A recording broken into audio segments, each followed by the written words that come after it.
Olá pessoal, bem-vindo e bem-vinda ao canal Amu Invest. DEVA11, o DEVA11, vale a pena? Venha saber.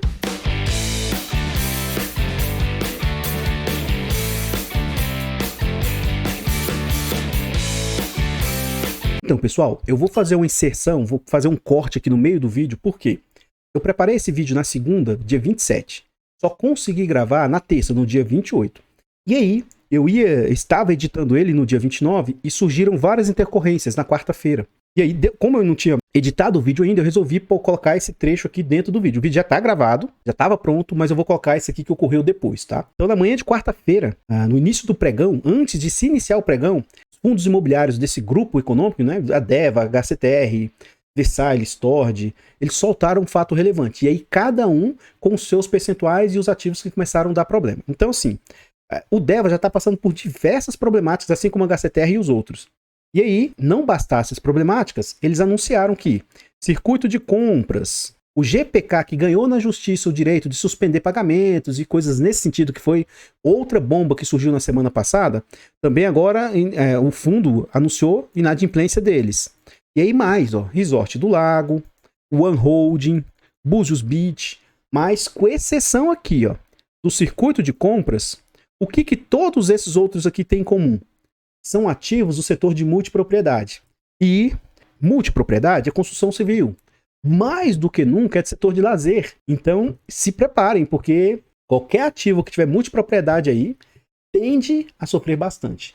Qualquer ativo também de construção civil aí, acho que vai ser o próximo a sofrer, entendeu? Então, situações não são agradáveis, tá? Em razão de todo esse burburinho, hoje ferveu, acho que só se falou dessas problemáticas. Em razão de tudo isso, o fundo que já estava depreciado, amassado, problema atrás de problema, indícios, problema, e o trem não tá fácil. Então, de 60 e poucos que fechou, no dia que eu fiz o vídeo, na data de hoje, ó, acho que na terça-feira ele fechou a 60 e pouco já. Na data de hoje, quarta-feira, ele abriu a 60 e pouco, no pior momento do dia, 53, e ele encerrou a 54. Aqui na menor queda do dia, já deu 16% de queda no único dia. Então, e isso é com DEVA, mas todos eles tiveram uma queda gigantesca. É só para estar ciente disso. E o vídeo continua aí com o que eu já tinha gravado antes desses acontecimentos. Então, pessoal, este é um fundo imobiliário do setor de papel, ele é um fundo imobiliário do setor de recebíveis. Ele foi lançado no mês 8 de 2020, é um fundo de base R$100, Devan é a gestora, ele é de títulos e valores imobiliários e ele é negociado com altíssima liquidez. Ele vem negociando em média 5 milhões e 300 mil por dia. É um fundo para investidores geral, ele tem nota 2 de 5 no site e ele faz parte do IFIX com 1,12%. E, em termos de cotas, ele conta com mais de 14 milhões de cotas. Atualmente, esse fundo e todos os outros fundos do grupo lá, né? O DEVA, HCTR, Versailles, Tord e mais recentemente até o Iridium, Becri entraram na festa aí. Então, esse fundo atualmente está sendo negociado com um PVP de 0,67. Isso indica que ele está 33% mais barato do que ele vale. Note, atualmente ele vale 1 bilhão e 407 milhões e o mercado está aceitando pagar 936 milhões. Então veja, ele é um fundo de base R$100, cuja cota atualmente está valendo R$100 e o mercado está aceitando pagar R$66. Tendo fevereiro como referência, é um fundo que conta com pouco mais de 133 mil cotistas.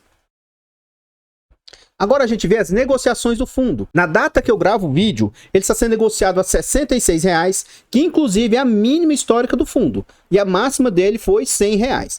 Então, quando esse fundo vem a mercado, ele vem depois da situação pandêmica. Depois de março de 2020, foi quando houve aquela situação de queda altíssima na bolsa. Quando ele vem a mercado, ele ainda surfa bastante do IGPM.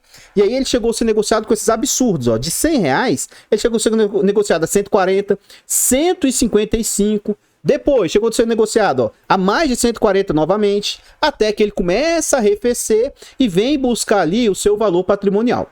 Então ele fica desde maio de 2021, mais ou menos, até mais ou menos ali, ó, o final de mês 10 de 2022. Então, nesses meio termos aí, em abril eu chamo de fofoquinha HCTR.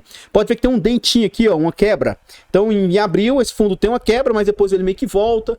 E aí, realmente, ele vai voltar a cair a partir do mês 10 de 2022. De lá para cá, E aí, nesse movimento aqui, não ocorreu só com o DEVA, aconteceu com vários fundos, porque como ocorre o arrefecimento da inflação, e aí os fundos começam a distribuir menos, e aí esse fundo começa a sofrer bastante. Aí ele vem buscar ali, ó, próximo de R$80, um pouco acima de R$80, começa a ficar estabilizado em 85, só que agora, recentemente, olha essa queda. Na data aqui ele saiu a mais ou menos R$82, R$83 e caiu para R$67. No dia 27 de março, que é quando eu elaborei, né, esse vídeo, ele estava ali a R$67. Aqui a gente vê as negociações do fundo e percebe o seguinte, aquilo que eu falei para vocês. Quando o fundo começa a ser negociado, ele chegou a fazer uma entrega acima de R$2,50. E aí os caçadores de dividendos caíram matando em cima do fundo. Nesse momento aqui, gente, se não quiser acreditar em mim, procure no YouTube lives que aconteciam, vídeos que aconteciam dos influenciadores lá de 2020, do iniciozinho de 2021. Meu amigo, nessa época, Devan, Hectare, Iridium, foguete não tem ré, melhor fundo da bolsa, e que, nossa, que gestores competentes. Por quê? Olha, o fundo estava entregando acima de R$2, R$2,50.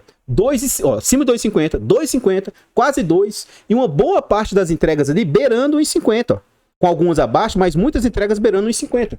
Então 2021 foi a farra dos juros. E agora, esse juro alto aí está se refletindo agora. Aí como diria o Marcelo Rezende, né? Aí eu te pergunto, meu amigo. Gente, de verdade, o risco de crédito que está acontecendo é somente com DEVA, Hectare, Versailles, Tord? É somente aqui com esses ativos? Ou é uma crise global na questão de crédito? O negócio está pegando. Se instituições gigantescas faliram, Credit Suisse, você pega banco lá americano, instituições bancárias aqui no Brasil, empresas, o trem não tá fácil. Então, há de se esperar que haja um momento conturbado. Agora, eu não fiz cálculos para, entre aspas, ver o valor justo desse fundo. Mas essas quedas que houve com esse fundo e com os demais da rede, para mim, foram exageradas. Sim, eu acho que deveria ter caído, sim, porque, em tese, tem ativos ali que estão arriscados da default, estão arriscados de alguma problemática, ficar um tempo sem receber. Só que o que as pessoas esquecem é que o seguinte, ó, o devedor anuncia que vai entrar em recuperação judicial. E aí os desesperados entendem que o fundo perdeu aquele dinheiro. Pode até ser que ele perdeu, mas agora ele vai entrar na fase de execução, vai ver como é que ele consegue para receber esse dinheiro. Pode demorar um pouco? Pode. E aí esse é o ponto que eu acho que seria sensato, sim, ter uma queda nas cotações, porque durante um período o fundo talvez não vai entregar aquilo que ele tinha capacidade de entregar. Mas chegar ao ponto de achar que o fundo vai perder aquele dinheiro, que aquele dinheiro vai virar pó, aí não, hein? E as garantias que foram dadas, então nem que seja um percentual do que o fundo emprestou, ele vai recuperar. Por mais que a garantia, na hora do vamos ver, não vale a totalidade do que foi emprestado, mas será que essa garantia não vale 30%, 40% do que foi emprestado? Então, às vezes, tá? O default, só um exemplo, o default vai representar ali 6% do fundo. Poxa, desses 6%, talvez, ele vai recuperar ali uns 2, 3, eu tô falando no pior das hipóteses. Aí a pessoa vai e esse fundo, por exemplo, tá com 35% de queda. Pera aí, 35% do DEVA é podre, não vale nada? Mesmo que fosse default, poxa, e as garantias? Não valem de nada, nada? De novo, ó, eu nem tenho DEVA, tá? Eu nem tenho DEVA. Eu tenho HCTR, tenho Versailles, eu tô me lixando se você tem ou não, se você vai comprar ou não, o que você tá fazendo ou não. Eu só acho que, primeiro, você nem deveria ter esse fundo. Se você se desesperou e queimou o seu ativo, queimou o dinheiro seu que foi tão suado pra você ganhar, você nem deveria ter. Porque você não entendia o risco que o fundo tinha. Pelo menos eu tenho minha consciência limpa que, primeiro, não repliquem o que eu faço. Segundo, esse ativo aqui é muito arriscado, esse ativo aqui é muito arriscado. Agora tá vendo aí o reflexo.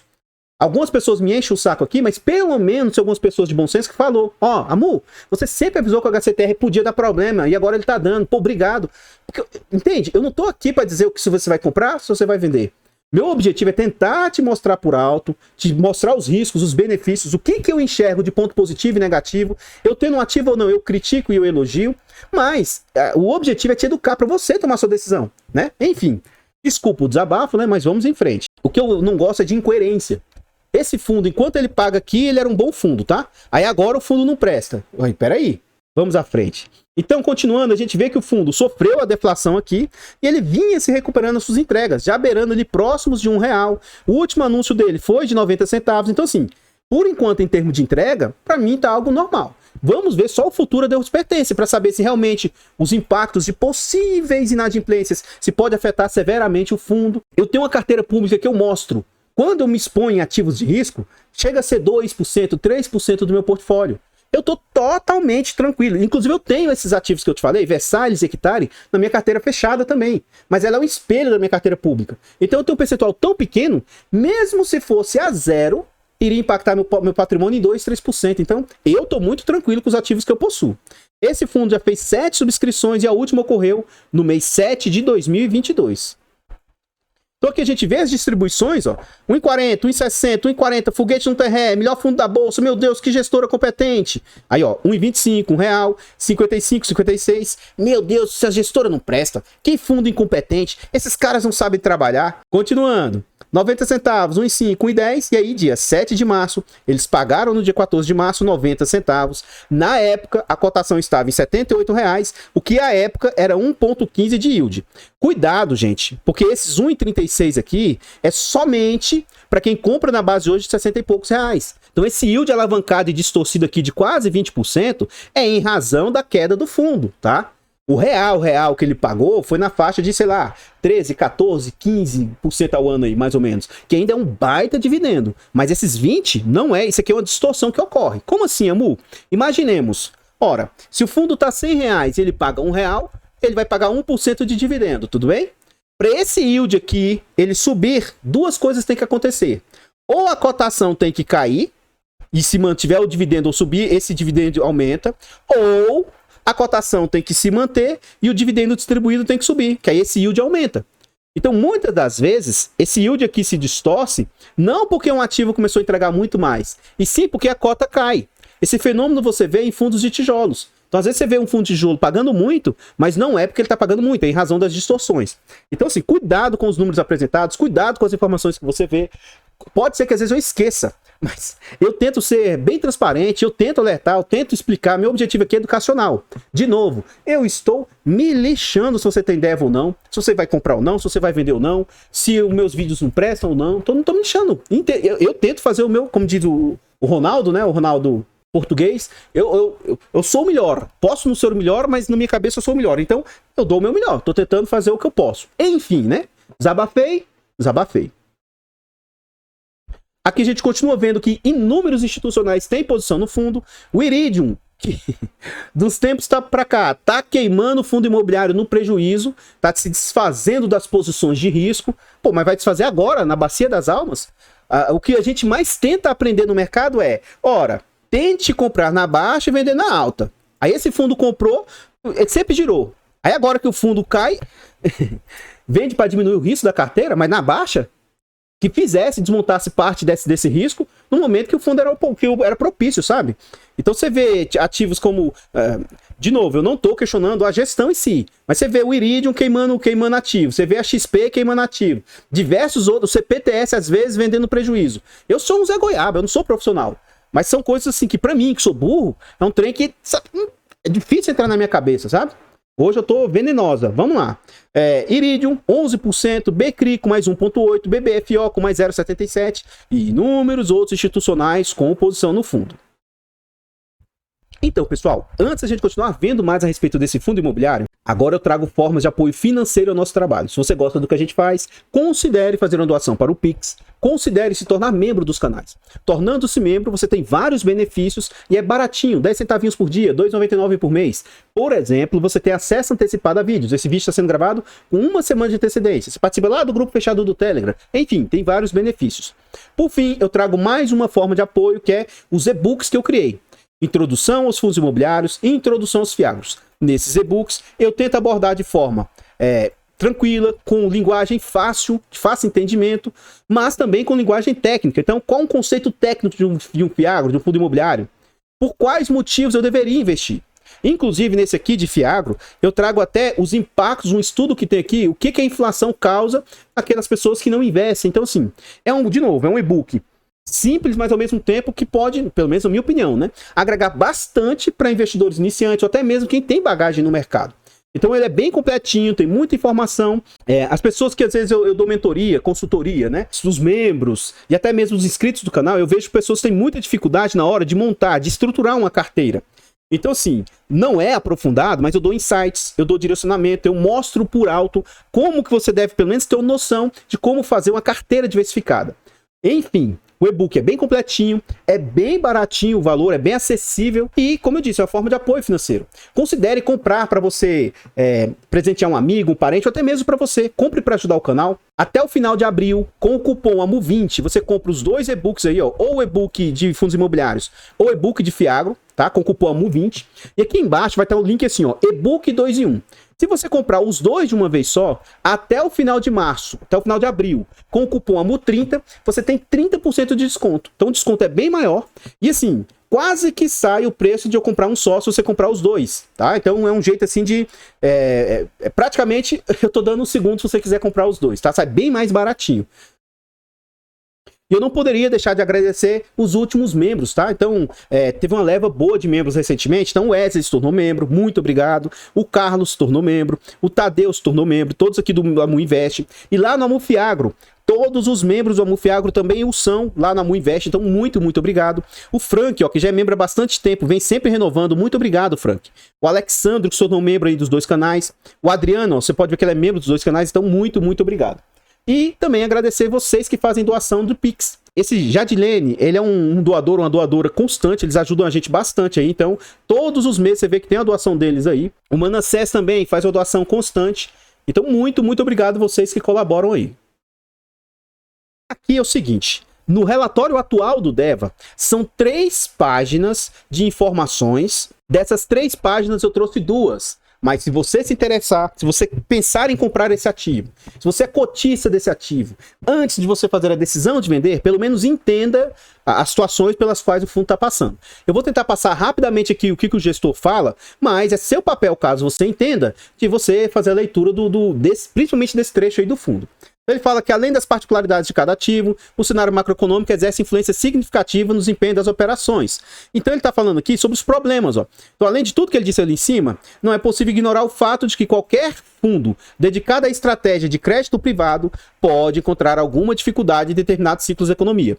Esse fundo é high yield, certo? Certo. Recentemente um fundo que ele pode ser classificado como middle risk ou high grade, que é o RSR11, teve problemas nos seus ativos internos. Então, poxa, fundos mais seguros, pulverizados, também podem passar por problemáticas, sabe? Então, não é exclusivo somente aquilo que ele está querendo dizer, que mercado de crédito, você está emprestando dinheiro, que são o que os fundos de papel fazem, podem passar por dificuldade. É por isso que existem mitigadores de risco, sendo a diversificação o primeiro deles. O Deva possui 48 operações, já a gente vê isso lá dentro, tá? Que se espalham em 81 CRIs. Continuando, ele fala, situações assim evidenciam que a gestão está preocupada não somente com o cenário atual, mas também com cenários que se desenham à frente.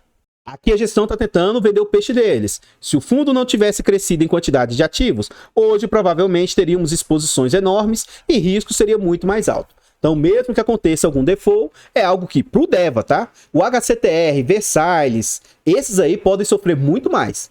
Agora, o Deva, desses, talvez não é o que tem maior concentração não, tá? É para quem não sabe, o GPK entre aspas, tá? Acabou de fazer uma crocodilagem com os fundos imobiliários. Por quê? Poxa, eles são parceiros comerciais. Aí eles correram na justiça e entraram na justiça para não pagar. Então, poxa, né? Eu acho que deveria talvez tentar uma... Eu nem sei se houve tentativa de negociação ou não com o fundo, enfim, mas eles correram na justiça e ganharam o direito de, por enquanto, tá no liminar, né? Por enquanto, não pagar. Como costumeiramente a gestão comenta, ó, eles falam que mantém a relevância do fundo nas operações a possibilitar uma gestão para exercer o ativismo necessário para defender os interesses do cotista. Então, isso aqui eu vi até em live deles. Eles procuram se posicionar de forma a ter a maior parte do CRI, para pelo menos eles terem poder de voz dentro do CRI. Pode ver que eu estou falando de forma bem resumida, tá? Em um cenário desafiador, a gestão permanece focada no monitoramento das operações, que caso no Deva e de fundos mais high yield, podem ser mais demandadas. Conceitualmente, se fossem operações realizadas com empresas e segmentos óbvios, provavelmente esses ativos estariam na carteira de um fundo high grade e não high yield. As operações presentes no Deva não necessariamente são mais arriscadas quando analisadas em conjunto, mas podem ser menos óbvias por atuar em setores e regiões menos assistidas. As operações investidas pelo DEVA possuem robustez de garantia, blá blá blá. Garantia, é isso aqui que, sabe? Eu acho que as pessoas estão desprezando o que vem a ser garantias. Inicialmente, essas garantias são maiores do que a dívida. Pode ser que na prática, na hora de executar uma garantia, ela não se faça suficiente. Pode ser que ela não seja algo tão bom assim, mas existe uma garantia por trás. Enfim, né? Vamos à frente aí. Eu não vou entrar em detalhes. Mas o que aconteceu? Vem acontecendo sucessivas situações com esse grupo. O grupo DEVA, Versailles, o HCTR, o TORD. E nesse rolo agora está entrando até o BCRI e o Iridium. Eu já fiz vídeo sobre essa situação e eu não estou do lado nem de um nem de outro. Eu só tento trazer informação. Mas é público, né? Que o pessoal da Suno tem brigado com o pessoal da Hectare, isso vem trazendo problemáticas. Além disso, depois sucessivas informações e tudo. Alguns acham que é exagero, outros acham que tem muita problemática nesse circuito de compras e tal. Então, tudo isso vem trazendo problemas. E recentemente, em março, houve a falta de pagamento lá do circuito de compras. E aí, vem isso. Agora, recentemente, esse problema no GPK. Então, a situação tá complicada para eles. Então, eu não vou ler aqui.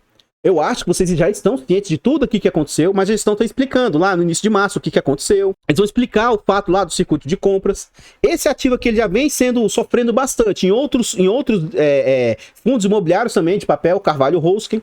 Então o DEVA também tem, mas é um percentual bem pequenininho. Mas o Carvalho Hosking, o que acontece? Esses caras são patrimônio bilionário, bilhões. Você acha mesmo que se ocorrer o pior, o fundo não consegue pegar o patrimônio e executar? E o que eles estão fazendo? Eles estão passando por dificuldade de fluxo de caixa. Não é nem que eles não querem pagar. Eles têm ativos, mas eles não... O que acontece? Eles são construtora. Então eles têm estoque, eles têm imóveis lá. Mas como eles não estão vendendo o suficiente, os imóveis não estão conseguindo pagar.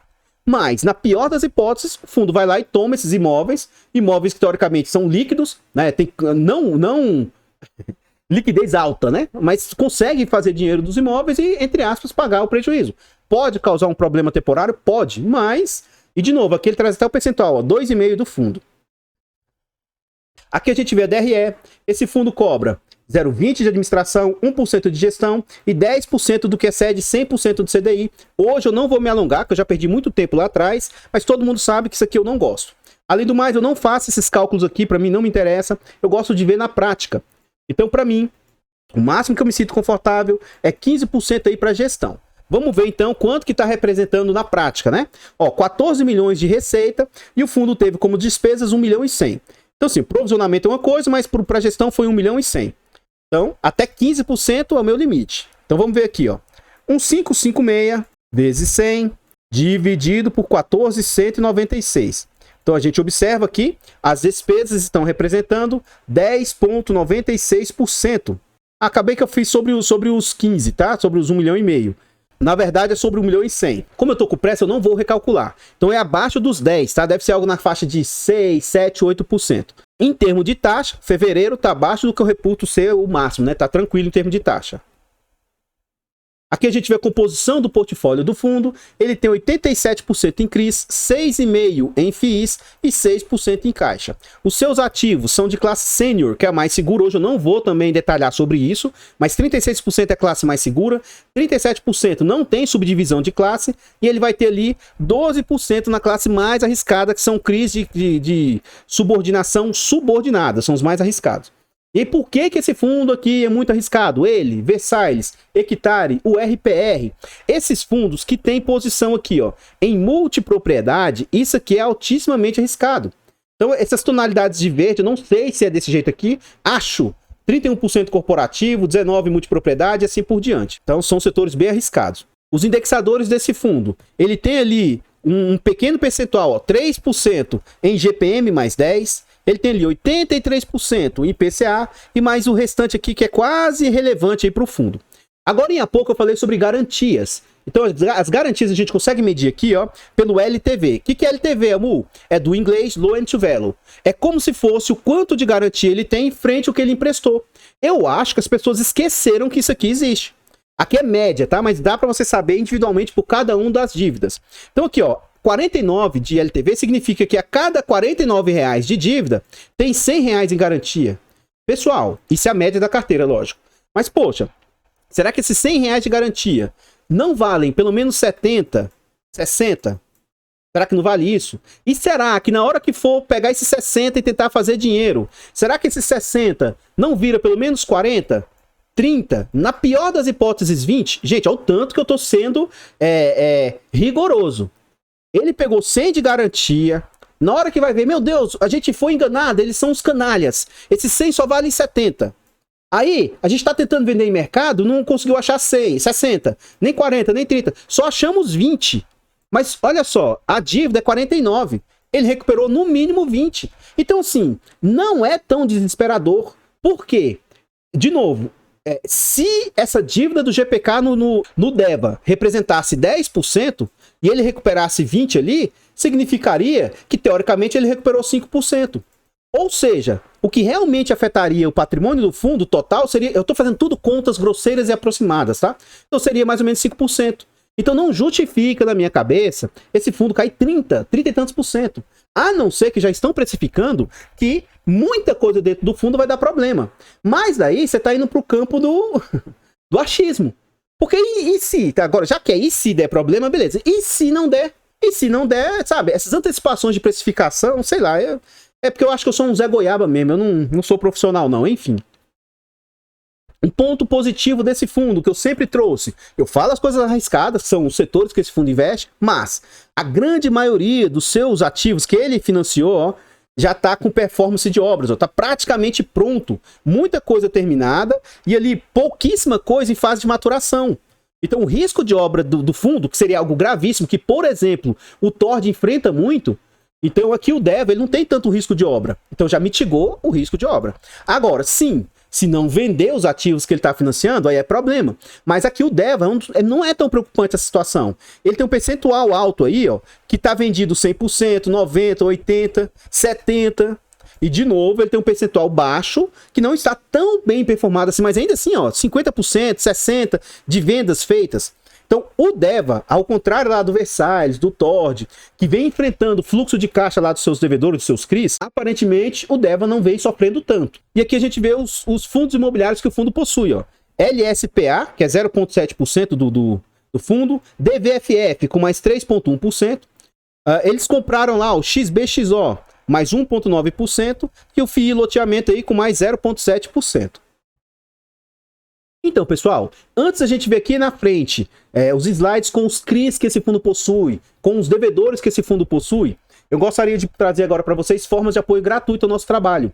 Considere deixar o like, comentar, compartilhar, se inscrever e ativar o sino. Tudo isso aqui que você fizer aqui nesse canal é de graça, vocês nos ajudam imensamente. E aí o nosso canal continua crescendo e blá blá blá. Eu tenho 2 canais secundários que eu estou tentando chegar a 1000 inscritos. A Mufi Infra já conta com 146 inscritos. E a Mudicas entrou em contagem regressiva. Dos 1000, faltam apenas 83. Considere ir lá e ajudar a se inscrever, porque eu agradeço de coração, tá? E os nossos canais, todos eles estão em outras plataformas. Considere lá seguir, né? Que ajuda demais. Vamos lá, eu não vou me alongar muito, não tem como eu ter certeza absoluta, ou você ter certeza absoluta, mas de acordo com a gestão, quem tá com problemática aqui, ó, circuito de compras, a época que o relatório foi feito, mas ao final do relatório, ele mostrava lá que já tinha pago nesse meio termo. Mas ele chegou a ficar inadimplente, circuito de compras, mas já melhorou. Então, assim, ao contrário do VSLH, do Tord, por que eu tô sempre falando? Porque, querendo ou não, são do mesmo grupo e as pessoas põem no mesmo balaio. Lá, esses ativos estão sofrendo com fluxo de caixa. Teoricamente, aqui, ó, os ativos do fundo, pela classificação da gestão, não estão com tanto risco assim de fluxo de caixa, tá? Então, não vejo com tanta problemática. Mas note aqui, ó, vamos lá, os vilões desse fundo. GPK, que é o que tá o bafafá da vez. Já teve o circuito de compras que já foi vencido, agora o GPK, ó, GPK, GPK, GPK. Quando eu falava anteriormente, gente, cuidado, quando você olhar para um relatório, não veja somente GPK, ó, GPK, aí você olha aqui o PL dele, ó, ele tem 3% do fundo em GPK, aí você fala, então a exposição é pequena, é só 3%, não é. Ele tem 3% aqui, aí o outro GPK aqui, ó, mais quase 3, ó, tá dando 6. E mais outro GPK aqui, mais 2, tá dando 8. Então aquele cálculo que eu fiz lá com 10 é 8. 8% do portfólio, agora por enquanto tá com problemática, né? E aí, se realmente der pau lá, entre aspas, der alguma problemática grande, o circuito de compras é mais 8% aí, é mais 4%, ó. Então, 13% aí seria o pior dos casos, foi a zero, o fundo perdeu, não, perdeu, foi a zero. E aí justifica um fundo que vale 100, hoje, ser negociado a 60, sendo que teoricamente seria 13 reais de problema dentro do fundo? Entende? Eu acho, sim, o fundo tem que ser depreciado, tem que ser a menos, eu só acho que é um exagero. E muitos que estão vendendo desesperadamente... Eu mudo meu nome. Se esse fundo começar a entregar valores altos, voltam a comprar de novo, igual uma manada desesperada, caro, e depois entregam lá embaixo, sabe? E é complicado. Vamos aqui, ó. E aí, de novo, são os problemáticos que ele já falou lá atrás. Ó, circuito de compras, ele tem aqui mais um percentual bem pequenininho, ó, de 0,55, e o Carvalho Hoskin, que é um percentual quase irrisório, ó, de 0,25. Então... as exposições do fundo não tem que ser consideradas, mas não é nada assim dizer que, pronto, o fundo quebrou. 40% do fundo foi a zero, né? Enfim, né? Então, pessoal, o que eu tinha para trazer a respeito do DEVA são somente essas informações. Lá atrás eu não falei sobre isso, então eu vou falar aqui. Não tenho DEVA, não tenho interesse de ter. Quando eu escolhi entre o DEVA e o HCTR, eu escolhi o HCTR justamente por ele ser mais arriscado e potencial de me entregar mais. Com a cabeça que eu tenho hoje, cada vez de mais segurança, hoje eu faria uma opção diferente, um pelo outro, tá? Porque hoje eu não estou buscando mais tanto retorno e sim mais segurança, mas ainda assim eu tento mitigar os ativos de risco dentro do meu portfólio. Eu tenho ativos muito bons, ativos medianos e ativos bem arriscados. Mas no geral, é um percentual pequeno de cada um deles, tá bom? Então não tenho interesse de ter, sei que é um ativo problemático, sei de tudo que está acontecendo, mas eu acho que está havendo um exagero por parte do mercado. Sim, pode dar problema, tá dando problema, sim, coisas graves, mas eu acho que estão exagerando, tá bom? O fato de eu falar que eu não tenho, não significa que o fundo seja ruim, e nem uma indicação de compra, venda, não significa uma indicação de compra, venda ou manutenção do ativo. Eu gostaria de reiterar, né, vocês que apoiam gratuitamente o nosso trabalho, muito obrigado, né, agradeço de coração. E também agradecer imensamente vocês que apoiam financeiramente o nosso trabalho de todas as formas, principalmente, em especial, vocês que estão comprando os e-books. Saibam que isso ajuda demais, o YouTube quase não remunera, tá? Então isso é uma forma de incentivar para eu continuar trazendo vários... Gente, eu faço 2 vídeos por dia de todos os meus canais. Então assim, eu me dedico bastante, então é uma forma de continuar incentivando e eu trazendo... conteúdo para vocês. Vou ficando por aqui. Ao final do vídeo aqui vai ter vários slides a respeito do DEVA, tá?